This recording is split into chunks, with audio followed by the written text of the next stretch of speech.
Last thing before we go tonight, if the cowbell followed by those first big downstrokes at the very top of Honky Tonk Woman still gets to you, same with the grinding beat in I Can't Get No Satisfaction, or the light touch on the snare as Under My Thumb just gets underway, then today's news hit you hard.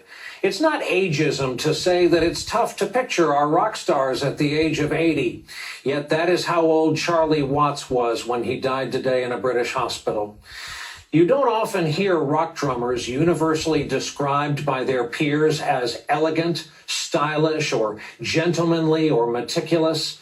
Yet that was Charlie Watts. He was a craftsman. He started out in jazz, and it never really left him. Charlie Watts was born in London as the city was still smoldering after the Blitz in 1941. He showed early talent as the polymath he later became in adulthood. He was a writer and artist and world-class collector. He was a breeder of Arabian horses, and he famously sketched every hotel room he stayed in for the last 50 years. As a kid, he tried the banjo but got frustrated, cut the neck off, used it as a snare drum, and a star was born.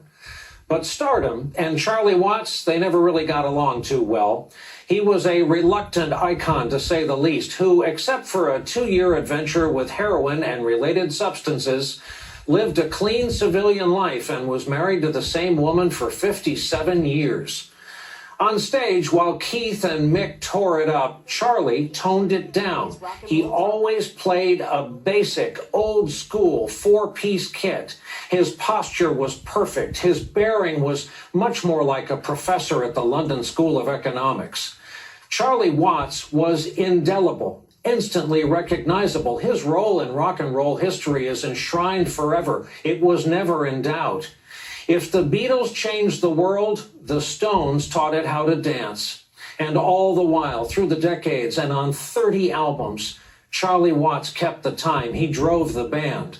A quiet man who spoke with his sticks, and with those 2 pieces of wood in his hands, he spoke volumes and left us anthems to mark our time together here on Earth.